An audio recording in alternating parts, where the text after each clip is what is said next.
반갑습니다. 오늘 정전 공부 함께 시작하겠습니다. 먼저 한번 같이 읽어보시면 대산종사 말씀하시기를 후천시대는 해원상생, 영육상전, 이사병행, 동정일려, 원형이정의 도수요, 과학과 도학이 병진하는 도수요, 물질과 정신이 개벽되는 도수요, 양심과 도덕이 살아나는 도수요, 전체 불의 도수이자 진급의 도수이니 이러한 원리에 맞추어 대비를 한다면 한량없는 은혜와 진급이 있을 것이요, 만약 그렇지 못하면 선천의 기운만 붙들고 헤어나지 못한다면 재앙과 강급이 뒤따를 것이니라. 대산종사 법어에 나온 말씀입니다. 우리가 이제 개벽 시대를 말하기 위해서는 바뀌었다는 얘기라니까 바뀌기 전을 선천이라고 그러고 지금 현재 우리가 살고 있는 시대를 개벽 시대라고 얘기하는 거죠. 그래서 개벽 시대는 이제 후천 시대. 그래서 이 시대를 살아가는데 이제 어떻게 살아가는 것이 마음의 표준이 있는 세상의 삶의 표준이 될 것이냐 이런 말씀이신 것 같아요.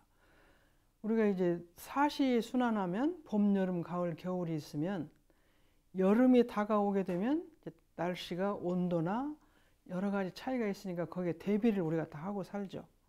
또 겨울이 오면 겨울을 맞이해서 의복이나 집이나 이런 모든 것을 다 준비하고 사는 것처럼 성자들은 저희들에게 우주와 인생의 앞에 길을 밝혀주시는 것인데 돌아오는 세상은 후천시대인데 그 후천시대는 어떻게 사는 삶의 표준을 가질 거냐.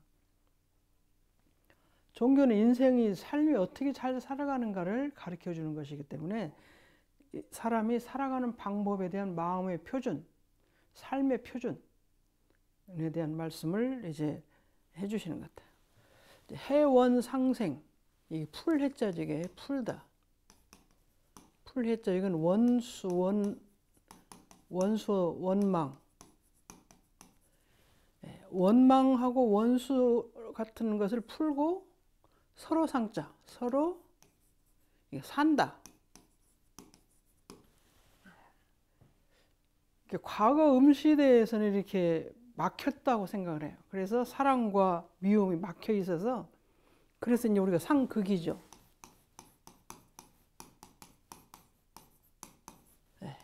상극. 서로 막혀 있어요. 그래서 사랑과 미움에 막혀 있고 크고 작은 것에 막혀 있고 옳고 그런 것에 막혀 있어서 그랬던 것들을 서로 사랑을 밀어내는 거예요. 큰 것은 작은 걸 밀어내고 작은 건 큰 걸 밀어내고 사랑은 미움을 밀어내고 미움도 사랑을 밀어내고 이렇게 해서 그 상극의 시대였는데 후천 돌아오는 개벽 시대에는 그런 모든 것들을 풀어가는 거예요. 그 원망하고 원수를 풀어가서 어떻게 풀어가는 서로 풀면서 서로 앞으로 같이 사는 거예요. 같이 사는 시대가 된다. 과거에는 극이니까 하나를 죽어야 사는 거예요. 돌아온 세상은 둘이 같이 사는 거예요. 같이 살아야지 사는 거지 둘 중에 하나를 죽이려고 마음을 먹으면 이것은 안 되는 시대다. 그런 생각입니다. 그래서 해원, 원망하는 마음을 풀고 다 풀어야 된다. 근데 지금 세상 자체를 보면 전부가 다 50여 년 전에 소련과 미국이 굉장히 서로 했지만 지금은 이제 풀었는데 아직도 이제 잔재가 남아있긴 하지만 그래서 동과 서가 다 풀려 있고 모든 종교도 지금 다 풀려 있잖아요. 삶의 모습도 다 풀려 있어요. 그래서 서로가 살아야 되는 세상이 되고 그다음에 영육상전. 이 쌍전을 같이 하는 건데 영과 육 이거는 영혼, 마음, 신령영자인데 마음과 육신, 마음과 육신이고 영혼과 몸 이런 것들이 같이 해야 된다. 과거 선천시대에는 그것이 나누어 있어요. 그래서 수도와 생활을 따로 했어요. 수도인은 수도만 하고 생활인은 생활만 하고. 그런데 이제 돌아오는 세상은 후천 시대에는 영과 육 쌍전해라. 그래서 쌍전은 어떻게 하냐면 수도인들도 생활을 같이 겸하고, 생활인은 생활 속에서 수도를 하고, 수도인은 수도하는 생활 속에서 일반 생활을 같이 하고, 이제 그런 시대가 되어야 된다, 이런 말씀입니다. 이사병행, 일과 이치, 일이고 이거 일사자고, 이건 이치 이자예요. 이치와 일을 병행한다. 같이 행한다. 이론과 실제를 같이 한다. 과거에는 이제 우리가 선비들이 공부만 하기 때문에 세상사에 어두워서 이제 저희들이 흔히 얘기할 때 마당에다 그 덕석에다 뭘 널어놔, 쌀이나 이런 걸 널어놨는데 비가 와도 모르고 공부만 하는 게 선비였어요. 근데 지금은 그렇게 살면 안 되는 거죠. 이제 그런 사람도 없기도 하고, 그런 사람이 이제 없어져. 옛날에는 있었는데. 그래서 일과 이치를 병행하는, 이론도 공부하고 실질 생활도 하고, 생활하는 사람인 이론도 알아야 되고, 이제 그렇게 되는 것이죠. 동정일이여, 동항 고요정자, 움직일 동. 움직일 때나 고요하게 있을 때나 같이 한 게 같을 여자예요. 같이 움직일 때나 고요하게 있을 때나 마음이 같아야 된다. 그 저희들이 이제 옴불교에서는 무시선, 무처선 공부를 하는 것이 이제 그런 것이. 그다음에 원형 이정은 이제 유교 주역에 나오는 말씀인 것 같아요. 원형 이정 뒤에 설명을 드리는데, 원형 이정이 함께 다 같이 갖추어져야 된다. 그 다음에 과학과 도학이 병진한다. 이제 과학은 현실적인 그 학문이고, 도학은 이제 진리를 탐구하는 것이고 그러는데, 옛날에는 과학 그 종교를 얘기를 하면 신비로움을 많이 얘기했죠. 신비, 그 전설적이고 마음의 세계이기 때문에 보이지 않는 세계라고 해서 그걸 신비롭게, 또 보이지 않는 세계에 대한 얘기를 하기 때문에 전설처럼 이렇게 들었는데, 지금은 종교의 원리를 현실에 실천할 수 있어야 되고, 또 종교의 원리를 과학적으로 증명을 해야 돼, 이론적으로. 왜냐하면 낮의 생활이라는 건, 밤이라는 건 모르는 것이 많은데, 불빛이 비치기 전에는 잘 몰라요. 낮에는 자기가 걸어 다니면 산천초목이 다 보이는데, 그래서 길과 길 아닌 곳, 사람이 가는 곳과 사람이 다니지 않는 곳 다 구별하는데, 밤에는 어둡기 때문에 그런 길이 분명하지 않아서 그걸 가르쳐주는 사람 말에 의해서 그 빛을 비춰주는 곳만 보이기 때문에 이렇게 내려가는 것 같아요. 그래서 이론으로 구별을 잘 못하는 얘기를 하는 거죠. 그래서 도인이 말하면 신비스러운 세계를 얘기하는 것 같고, 그래서 우리들은 알지 못하고 도인들을 통해서 알아야 되고, 그렇게 했던 것 같아요. 그래서 병진하는 것이고, 도수. 도수는 그러한 그 상황이라는 얘기 같아요. 10도, 20도, 30도 이렇게 도수인데, 후천 개벽은 밝은 도수, 훨씬 밝기 때문에 다 그걸 자기가 각자 알고 이론으로 해야 되고 그런 것 같아요. 물질과 정신이 개벽된, 물질과 정신이 개벽되는 도수. 그 다음에 양심과 도덕이 살아나는 도수. 전체 불의 도수이고, 모두가 다 진급의 도수다. 모두가 다 진급을 하는 도수다. 돌아온 세상이 다 진급하는 세상인데, 그것이 정말 진급이냐 아니냐는 이제 그 성자들이 알으셔서 그 도수를 그렇게 재어놓으신 것 같아요. 날씨를 예보하는 사람들이 우주의 대기 움직임을 따라서 비가 올 것이다, 태풍이 불 것이다, 그렇게 도수를 재서 얘기 오잖아요. 그래서 내일 모레부터는 비가 온다. 내일 모레는 온도가 올라간다, 내려간다. 그것은 날씨의 도수를 재는 거예요. 누가? 예보관들이 이제 과학적인 기술을 향해서, 과학적인 기술을 응용해서 이용해서 그런 걸 도수를 재잖아요. 이게 지금 돌아온 세상은 저희들이 옛날에는 그런 거, 저희 어렸을 때는 그래서 일기예보가 없었기도 했고, 첫째는 텔레비와 라디오가 발전하면서 일기예보를 해줬어요. 근데 그것이 많이 틀린 것이 많았어요. 근데 과학의 힘에 의해서 그 일기예보 도수가 굉장히 정확해지죠. 그 과학의 힘이 인공위성을 다른 나라에서 올린 걸 보고 하는 건 많이 틀리고, 우리나라를 향해서 올린 인공위성을 통하면 우리나라의 대기 움직임을 정확히 보기 때문에 그 도수를 정확히 재는 거예요. 그러니까 그것이 과학의 힘을 빌려서 우리 일기예보를 정확히 하고, 일기예보를 정확히 함으로 인해서 우리가 삶의 생활의 질이 달라지는 거죠. 농사를 짓는 사람도 비가 오는 확률에 따라서 농사를 질 것이고, 생활하는 사람도 일기예보에 따라서 내가 어떤 옷을 입고 어떤 그 우산을 들고 안 들고 이런 것을 준비할 수 있기 때문에 현실을 살아가는데 생활에 과학을 도움을 받아서 사는 것이죠. 그렇게 도움을 많이 받아서 살 수 있는 도수다. 그런 시기다. 그런 게 하는 그 재는 것이 도수죠. 이제 우리가 수학에서 분도기라고 옛날에 분도기를 재면 이것이 45도다, 50도, 60도, 90도 각도다 그러는데, 그런 도수처럼 인간의 삶의 질을 어떻게 살아가느냐를 재어주는 것이 이제 그런 도수인데, 양심과 도덕이 살아나는 도수다. 저희들이 어렸을 때는 한 아버지가 여러 부인을 두어도 괜찮았죠. 제가 초등학교 다닐 때 생각하니까 공무원들이 이제 그 둘째, 셋째 부인을 두면 공무원을 못하게 되는 게 있어요. 지금은 이제 그 정치인들이 그 도덕과 양심에 어긋나는 행동이 자꾸 드러나면 정치를 못하게 돼 있어요. 학교 교사도 그런 못하게 돼 있어요. 연극을 아무리 잘해도 연극 지도자, 요즘 최근에도 지금 그런 거 걸렸더라.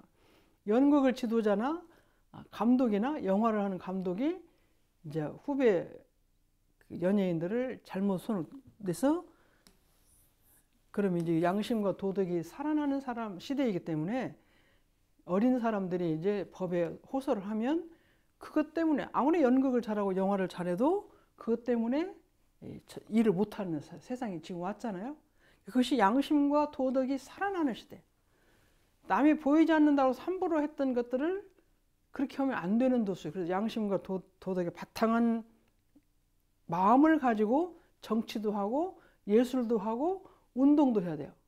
운동선수 감독들이 어린 후배들을 잘못 관리해가지고 해고되는 수가 많이 있잖아요. 옛날에는 그런 것이 감춰지고 숨겨져서 드러나지 않은 시대였는데, 지금은 드러나서 그것이 바로 다 드러나는 시대. 이것이 누구 하나의 힘이 아니라 어린 사람에게도 그걸 다 밝힐 수 있는 힘이 생겼기 때문에, 또 그걸 밝혀도 응원해주고 보호해주는 사회 분위기가 다 익었잖아요. 그래서 양심과 도덕이 살아나는 시대. 그래서 어떤 사람이 그 자기의 나이 먹은 선배랄지, 나이 먹은 그 지도자랄지, 그런 지도자의 감독의 힘으로 인해서 후배들을, 어린아이들을 함부로 했던 양심과 도덕은 그건 기술이 아니죠. 양심이죠. 도덕이고. 자기 자녀에게는 그렇게 못할 일을 하고 있는 것들, 그런 것들이 양심과 도덕이에요. 도덕. 그것이 살아나는 도수잖아요, 지금. 그래서 우리 한국도 빙상계나 연극계나 영화계에서 이런 것들이 많이, 세상에서도 그렇고 또 정치인에서도 그런 것이 문제가 많이 드러나면 그날로, 그리고 도덕적인 것이 살아나지 않은 법을 어겼으면, 지금 우리가 지금 국회의원 선거 중인데 법을 어긴 사람은 지금 후보 공천이 됐다가도 지금 다 또 해고되는 그 상황이, 법을 어긴 것이 양심과 도덕을 숨긴 거죠. 양심과 도덕을 감추고 잘못했던 것들이 이렇게 드러나면 그 일을 자체를 못하게 돼 있어요. 그것이 이제 양심과 도덕이 살아나는 도수, 지금 현재가. 지금 살아나기 시작했는데 앞으로는 그것이 더 확실하게 되게 된다, 그런 얘기죠. 그래서 이제 술을 먹고 운전해가지고 뺑소니를 치는 것이 다 드러나서 그걸로 인해서 연예인도 못하고 교사도 못하고 경찰도 그걸로 인해서 못해. 경찰의 능력이 모자라서가 아니라 그 도덕과 양심을 지키지 못해서 그걸로 법을 지키지 못한 것, 양심을 속인 것, 도덕을 지키지 못한 것으로 인해서 생활을 할 수 없게 된 거죠. 그런 도수가 됐다는 걸 우리가 지금 알고 있잖아요. 그런 것이 1924년부터 후천 시대인데 1924년부터 시작된 것인데 우리가 이제 모든 사람들이 많이 알아가기 때문에 알게 되는 거죠. 제가 자주 말씀드리지만 오늘 하루 시작은 해가 뜬 뒤에 밝아져서 시작하는 것이 아니라 새벽 12시가 넘으면 오늘이 시작하는 거예요. 그럼 오늘 아침 7시, 8시까지 밝아지는 시간이 상당히 걸리는 거예요. 그래서 오늘이 밝은 세상이 되는데 1924년부터 지금까지 차츰차츰 밝아져 오는데 지금 이만큼 밝아졌는데 앞으로 시간이 더 지나면 더 많이 밝아져서 모든 사람들이 정치인이 아니어도 뭐 어떤 지도자가 아니어도 양심과 도덕의 바탕에 살아야 되는 그런 도수가 되는 것이다 하는 얘기죠. 그리고 모두가 다 진거 이런 것들이 살아나기 때문에 회원상생하지, 영육상전하지, 이사병행하지, 또 도학과 과학을 같이 쓰지 이렇게 하기 때문에 그런 사람들의 삶의 질은 진급의 삶이죠. 양심과 도덕적으로 일과 이치를 같이 알고 이런 모든 것들을 하면 그것이 바로 그런 사람들이 살고 있는 모습이 진급이에요. 또 그렇게 사는 사람의 생활이 진급하는 생활이기 때문에 진급의 도수다. 그리고 전체불은 나와 내 가족만 위해서 사는 것이 아니고 나와 내 가족이 아닌 다른 사람에게 잘못한 것도 다 법에 걸려서 넘어가는 거죠. 그래서 전체를 위해서 다른 소녀도 내 자녀처럼 생각하고 다른 사람들도 내 형제처럼 내 부모처럼 생각하는 것이 이 전체를 부처로 생각하는 게 전체를. 우리 부모만 또 내 자녀만 내 딸만. 제가 이제 한 40년 전에 지금하고 조금 다르게 시골에서 이제 15, 14, 15살 먹은 여자아이들이 살기가 힘드니까 서울로 다 올라가요. 서울여계가 있어요. 서울여계가 이제 13세부터 15, 16세까지 여자아이들이 돌아다니면 남자들이 데려다가 돈 버는 데다 팔아요. 그래서 제가 어느 날 신문을 보니까 15살 먹은 소녀를 데려다가 파는데 70만 원을 받아요. 내 딸 같은, 근데 그 돈 갖다 어디다 썼냐면 내 딸아이 중학생 내 딸아이에게 피아노를 사줬대요. 남의 딸은 데려다가 팔고 그 판 돈으로 내 딸 피아노를 사주는 것이 이것이 나와 남을 구별하는 거예요. 근데 도덕과 양심이 살아난다는 건 내 딸과 남의 딸을 같이 보는 거예요. 그러니까 모두를 다 같이 하나의 생명체로 같이 그 전체버려요. 그런 마음으로 살아가는 것이 진급하는 마음을 가진 사람들의 삶의 모습이에요. 그러니까 그렇게 지금은 이제 그렇게 하는 사람은 많이 없어요. 근데 이제 지금도 어느 한쪽에서는 불평등한 마음을 가지고 많이 사는데 그것이 차츰차츰 해소되고 없어져가는 사회가 되기 때문에 후천 개벽 시대는 이러한 마음으로 살아가야 된다는 얘기죠. 그것이 많이 밝아졌어요.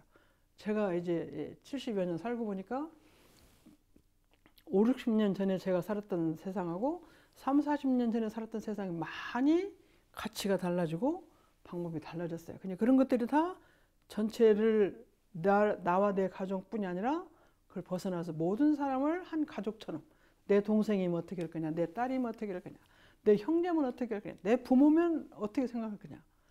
근데 요즘에 시내에서 사람들이 억울하게 당하고 있는 사람을 도와주는 사람 나중에 들으면 내 부모와 같아서 내가 도와드렸다. 내 형이라고 생각하고 도와줬다. 이렇게 많이 하잖아요. 그런 것이 다 전체불에 대한 생각이죠. 기본적으로. 그것은 도덕과 양심이 살아나서 나와 내 가족을 하나로 보는 거죠. 그것이 진급하는 삶의 모습이다. 이러한 원리에 어떤 원리 앞에서 말씀한 이런 원리에 대비를 한다면 이런 원리를 갖고 살면 한량없는 은혜와 진급이 아까 말씀드린 진급이 있고 만약 그렇지 못하고 선천의 기운 이것에 반대되는 기운이자 이것에 반대되는 기운 아까 말씀드린 상극의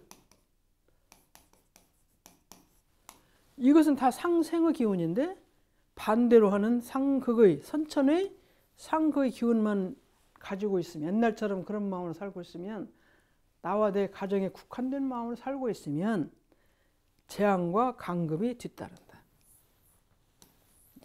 선천시대의 마음을 가지고 지금 살면 강급이 되고 재앙을 받고, 후천 개벽시대에 바뀌어진 삶의 기준을 가지고, 가치 기준을 가지고 살면 은혜와 진급이 있을 거다. 이런 말씀을 해주신 거예요. 여기 이제 원형이정에 대한 설명입니다. 원형이정은 주역에서 말하는 천도의 네 가지 덕. 원은 봄, 만물의 시초로 인이 되고, 형은 여름, 만물이 자라나 예가 되고, 이는 여름, 가을, 만물이 이루어져 의가 되고, 정은 겨울, 만물이 거두어져 지가 된다는 이론이다. 자연은 원형이정의 원리를 되풀이하여 끝없이 순환한다. 앞에 주역에서 이제 원형이정이라는 말씀이 나와서 저도 우리가 일반 생활에서 원형이정이라는 말을 많이 들어서 한번 설명을 들어보니, 그 주역에서 말하는 원형이정은 천도, 하늘의 도, 하늘이 행하는 길, 하늘의 길, 하늘이 움직이는 하늘의 움직임. 여기서 하늘은 그 자연과학적인 하늘이 아니라 우주의 원리 속에서 하늘이 허공이 갖고 있는 어떤 진리적인 의미 같아요. 네 가지 덕이다. 하늘이 갖고 있는, 우리가 얘기하는 이제 천지인데, 이건 하늘이고 이건 땅이죠. 과거에는 하늘의 뜻을 많이 받았어요. 유교는 경천사상,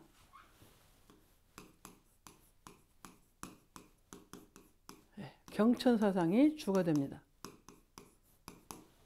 저희 원불교는 천지를 함께 사은에서 얘기할 때, 천지은을 얘기할 때 하늘과 땅은을 같이 얘기하는데, 선천시대에서는 하늘의 움직임, 우주의 허공에 있는 원리를 얘기하는데 경천사상이 있었어요. 그래서 하늘의 움직임을 더 중요하게 생각하고, 하늘의 뜻을 잘 받는 것이 바로 사람이 잘 사는 거예요.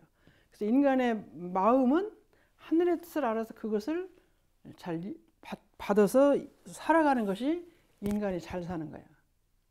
이제 기질지성을 우주의 하늘의 뜻을 잘 받들어 사는 것이 잘 사는 방법입니다, 인간이. 근데 그 하늘의 이치가, 우주의 이치가 돌아가는데, 움직여. 이제 돌아간다는 말도 있고, 또 움직인다는 말도 있고, 그런데 우리가 우주의 대기가 움직인다는 건 이해를 할 수 있어요. 우주의 대기. 우주의 대기는 비, 바람, 이런 모든 것들이에요. 풍운, 우로, 상설이 다 우주의 바람이에요.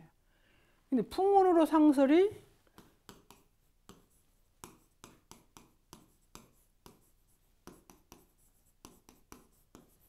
풍은 바람이고요, 이건 구름이고, 우는 비, 로는 이슬, 상은 설이, 설은 눈. 비와 바람과 구름과 이슬과 눈, 설이, 이것이 움직이는 데 따라서 우주의 자연이 살고 죽고 하는 거예요. 근데 그 전에는 저희 천지은에 보면 하늘에 밝음이 있고, 태양에 밝음이 있고, 하늘에 있으면서 우리가 공기가 살고 이렇다 보면 다 있는 것인데 무슨 그것이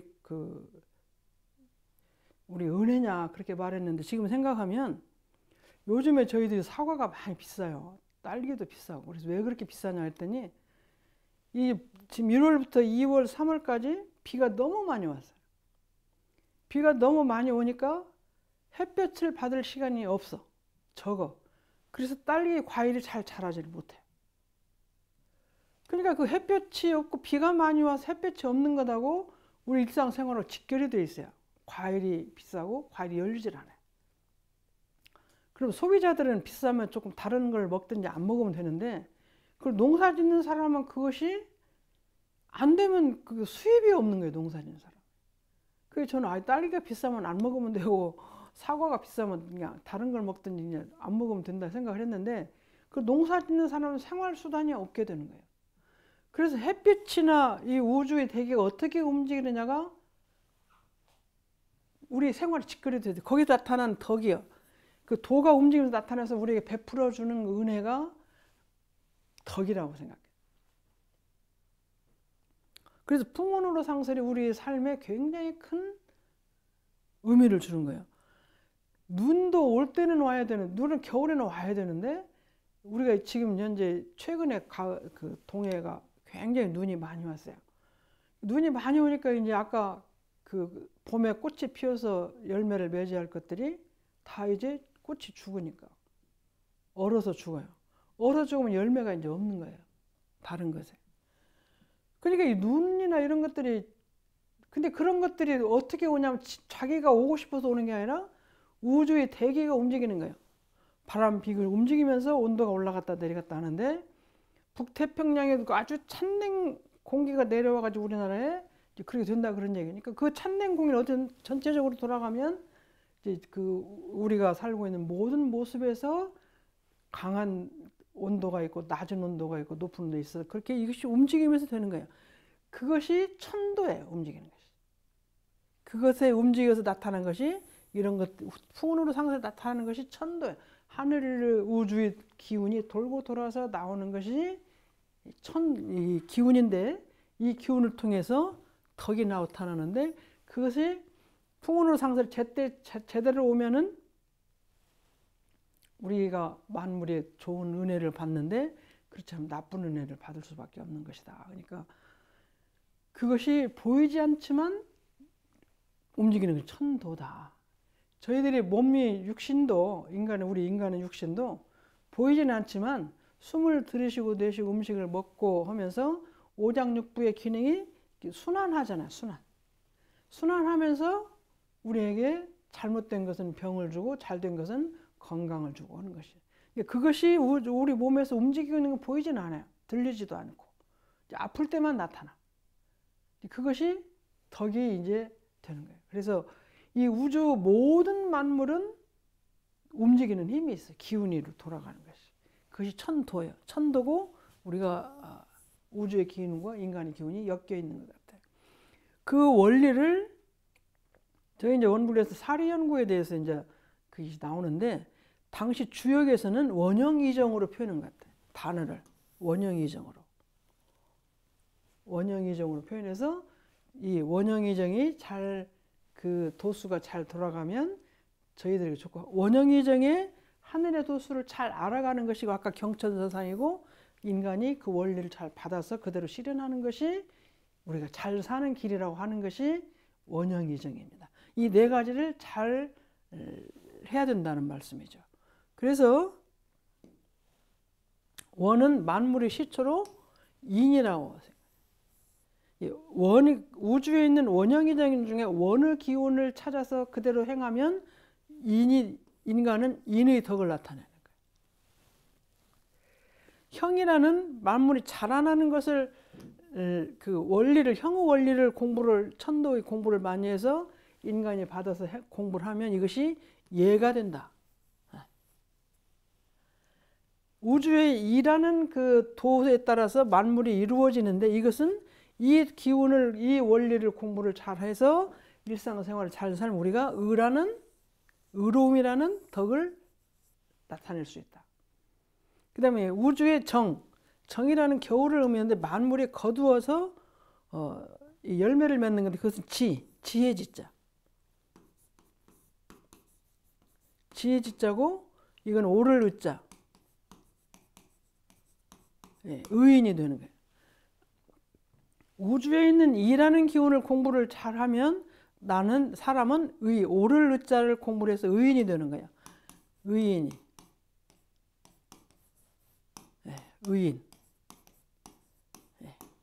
의로운 사람이 돼. 남에게 이로움을 많이 주는 의인이 되고 또 남에게 지혜는 정이라는 그 우주의 도수, 원형의 도수를 공부를 하면 나는 지혜로움이 돼서 지혜로운 덕을 나타낼 수 있다. 그런 얘기가 되는 거예요. 그래서 후천 개벽 시대는 이 원형이정이 바르게 잘 나타나게 해라. 그러니까 유교에서는 우리에게 인의 의지를 공부를 해라. 사단, 인의예지를 인의예지의 덕을 쌓아 그런 말씀 하시는데 그 인의예지의 덕은 어디에 바탕이 되냐면 우주의 근원적인 원형이장이라는 그런 원리의 바탕에서 그 원리를 잘 알아서 공부를 하면 그래서 인간의 인격을 잘 갖추면 인의예지라는 4가지 덕을 얻는 공부인이 된다 이런 말씀이죠. 그래서 우주 자연은 하늘에도 천도인데 우주 자연은 원형이정이라는 원리를 되풀이하여 순환하고 돌아간다. 원형이정이라는 원리가 돌아갈 때 그 순환하는데 이것을 잘 우리가 그 하늘의 도를 받아서 사는 거야. 그래서 유교에서는 저희들이 경천사상인데 근본적으로 경천사상 우주에는 74가지 원리가 있다. 그 4가지 원리를 공부를 하면 우리가 인의예지를 품성으로 성품으로 잘 닦아서 바른 인격을 가져야 된다. 이런 거에 바탕하는 것이 이것이 원형예정의 주역 사상인데 그래서 이것이 유교의 기본 사상이 되는데 그 유교의 기본 사상의 후천 개벽 시대에도 인의예지를 잘 나타낼 수 있는 원형예정의 원리를 잘 알아서 4가지를 다 갖춘 사람이 돼야 된다. 그런 말씀으로 아까 말씀하신 것 같아요. 그 다음에 여기 이제 주역에 대해서 설명을 드리고 같이 한번 읽어보시겠습니다. 주역은 동양에서 가장 오래된 경전인 동시에 가장 난해한 글로 이끌어진다. 공자가 극히 진중하게 여겨 받들고 주희가 역경이라 이름하여 숭상한 이래로 주역은 오경의 으뜸으로 손꼽히게 되어 있다. 만상을 음양이원으로서 설명하고 그 으뜸을 태극이라 하였고 거기에서 64괴를 만들어 이에 맞추어 철학, 윤리, 정치상의 해석을 덧붙였다. 주역이라는 것 앞에서 한번 공부를 했는데 보키시 중국의 고대 보키시가 이제 그 황하강에서 어떤 나온 그 그림을 보고 그 만드는 글이 이제 주역이라고 하죠. 그런데 그 주역이 64괴 이렇게 됐는데 괴를 만들어서 했는데 그것을 이제 공자가 이게 BC 551년이니까 지금 2024년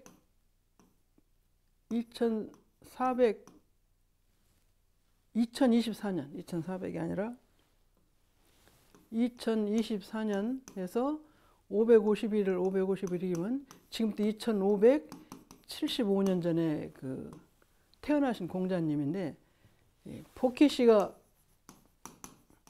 황하강에서 유역에서 만들어진 그 괴를 가지고 그 내려왔던 것을 정식으로 책으로 공부를 하게 하는 것이 이제 공자가 옛날 책을 찾아보면서 이것을 진중하게 아주 그 경전으로 받들었고 그 뒤에 주희는 주자인데 주자가 그 경전으로 해서 역경이라는 이름을 붙였어요.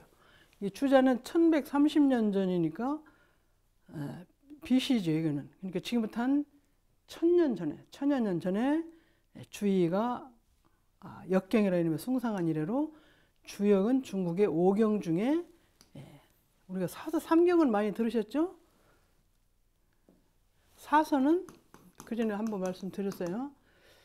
논어, 맹자, 중용, 대학. 3경은 시경, 서경, 주역, 역경. 아니 시서 이것이 아니고 5경은 여기에 춘추, 얘기라는 합해서 5경이고 3경 속에 역경이 들어가죠. 중국 고대의 사상을 많이 전하는 것인데 사서, 3경, 5경 그런 사서는 논어, 맹자, 중용, 대학. 3경은 시경, 서경, 역경. 거기다 이 3개에다 춘추와 얘기라는 것을 더하면 5경이 됩니다. 그래서 주역은 5경 중에 이 5경 중에 으뜸으로 손꼽힌대요. 주역은 만상을 음양 이원으로서 설명하고 그 으뜸을 태극이라 하고 거기에서 64개를 만들어 이에 맞추어 철학, 윤리, 정치 상의 해석을 덧붙여서 주역은 이제 태극에서 우리의 근본이 태극이고 여기에서 음양이 나오죠. 음양에서 4로 나오고 6구로 나오고 8로 나오고 그 다음에 하죠. 마지막 64개로 되죠. 1생이 2생 4 그러죠. 1생 이거 하나에서 생기는데 뭐 2가 생겨요. 2생 4. 그렇게 해서 하나에서 생한 2개가 생하는 그것이 음양이고, 그러니까 우주의 하나에서 근본 하나에서 파생하는 것이 음양으로 둘로 나누고, 음양에서 다시 4로 나누고 2생 4 해서 쭉 가서 64개가 되니까 64개를 괴로 다 해석하는 것인데, 그 해석하는 거 어떤 걸 해석하냐면 철학. 그 괴를 여러 가지 설명해서 철학, 윤리, 정치를 그 괴를 가지고 설명하네요. 그래서 우리가 이제 철학관에 가면 주역 역으로 푸는 거죠. 그래서 주역에는 중국의 고대 사상에서 아주 중요한 자리를 차지하고 있는 거죠. 사서삼경, 사서오경 등은 중국 유교 성리학의 중요한 경전. 사서는 논어, 맹자, 대학, 중용. 논어는 공자와 제자들의 어록을 엮은 경전이고, 맹자는 중국 공자 시대 후기의 중요한 유교 사상가이며, 철학자는 맹자와 그의 제자들의 어록을 엮은 경전이다. 한번 같이 읽어만 보시게요. 네. 우리가 흔히 많이 들었던 사서삼경, 사서오경에 대해서 중국 유교 성리학의 중요한 경전이다. 유교 사상이 나중에 이제 그 태극, 무국 사상이 나오면서 이제 공자 이후에 성리학으로 발전하죠. 성리는 이제 우주의 근원적인 우주의 성품 이치에 대한 공부를 하는데, 마음의 이론을 가지고 말을 주로 하는 거죠. 그래서 중요한 경전인데, 사서, 논어, 맹자, 대학, 중용인데, 논어는 이제 다 아는 바와 같이 공자, 아까 2500년 전에 태어나신 공자와 그 제자들이 하기한 어록을 엮은 경전이다. 그러니까 이 논어나 맹자나 기독교 그 성전이나 이 모든 것은 제자들이 그 나중에 후래 제자들이 그 하신 말씀을 모아놨다 엮은 책이잖아요. 원불교 교전 정전은 대종사님이 직접 쓰셨지만 그 외 모든 경들은 다 후래 제자들이 결집을 해서 만든 것입니다. 그러니까 논어도 공자 이후에 공자가 하신 말씀과 공자 제자 중에서 훌륭한 분들의 어록을 이렇게 모아서 엮어놓은 책이. 맹자는 공자 이후에 유교 사상가인 맹자. 근데 이게 출생 사망연대가 자세히 안 알려졌어요. 그의 제자들의 어록을 엮은 경전. 그러니까 맹자는 맹자와 또 맹자 이후에 제자들의 사상을 엮어놓은 책이고, 논어는 공자님의 공자 제자들 하는 것이고, 대학 학문의 강령과 조목으로서 학문의 대체를 세우기 위한 책. 중용은 공자의 손자인 자사의 저서. 자사 노나라의 유학자. 성은 이름은 급 공자의 손자 공례의 외아들. 공자의 제자인 증자의 제자가 되어 유교 학맥을 이어갔다. 대학은 학문의 강령과 조목. 학문은 이런 것이고 이러한 조목으로 써야 된다. 그래서 이제 대학 책을 논어 맹자는 조금 두터운데 대학과 중용 책은 그렇게 두텁지 않아요. 그래서 학문은 이렇게 해야 된다 그런 얘기가 돼. 중용은 공자의 손자인 자사의 저서입니다. 근데 지금 중용이 굉장히 논어도 굉장히 그 학문적인 가치가 있지만 중용이 지금 현재 중도 사상이기 때문에 굉장히 그 불교 사상과도 같고 원불교 사상도 많이 갖고 중용이 중도 사상을 밝힌 중용이 굉장히 그 인정을 많이 받고 있는데 이 중도는 그런 거기에 중용에 보면 이런 말씀이 있어요. 그 날이 선 칼날 위에 서기는 쉬어도 중도를 지키기는 어렵다 이런 말씀이 있어요. 그러니까 이 중용이나 중도의 사상이나 중도의 마음이 얼마나 큰 것인가를 나타내기 때문에 이 사상이 많이 인정을 받고 있어요.